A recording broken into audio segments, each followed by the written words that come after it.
And so Naomi was condemning herself and blaming God. God doesn't like me anymore. God abandoned me. God's hand has gone out against me and all that. Ruth, on the other hand, Ruth, she was not in a particularly good position either. In fact, let me tell you something. I don't know how many of you are read about these brothers, two brothers in this America. Two brothers born by the same father, by the same mother, into the same family, raised up in the ghetto, the same ghetto. They went through the same thing, gangs on their streets, drugs on their streets, thieves on their streets, murders on their street, robberies on their street. They grew up with this thing. Some of them, their friends died, were shot. Some of their friends are in jail. And both of them grew up together. One ended up being a physician, a doctor. The other ended up in jail as a drug addict. But there are two of them. They grew up in the same ghetto, under the same circumstances, in the same environment. They had the same parents. They ate the same food. They went to the same school, and yet they had two different outcomes. Why? A newspaper went to interview them and said, how did you turn out the way you turned out? That was the same question they asked each of them. They asked the physician, how did you turn out to be a medical doctor under that environment? He said, how else would you expect me to turn out, given the environment I was in?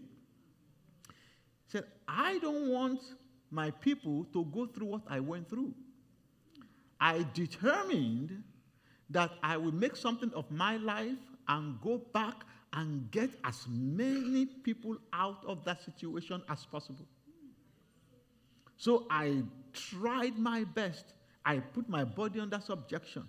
I made sure that I fulfilled the goal, because my goal in life is to go back to that ghetto and begin to snatch all the young people out of the mouth of the lion, so that they will not end up the way most of them keep ending up. So I couldn't have turned out otherwise, going by what I went through. They asked the one in jail, how come you ended up like this? He said, how else do you expect me to end up?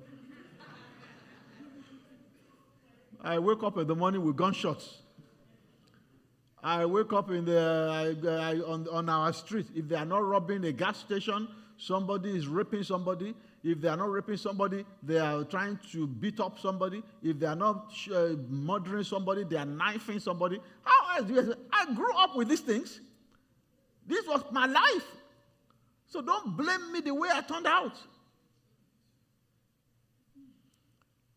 Naomi and Ruth.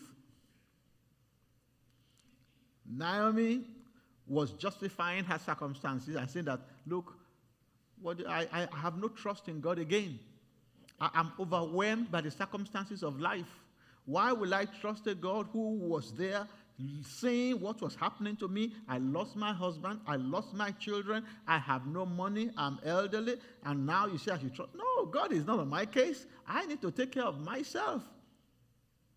I need to fend for myself. God is not in this equation. Now look at Ruth. Ruth too lost her husband. The same way Naomi was away from her people, Ruth was about to leave her people too.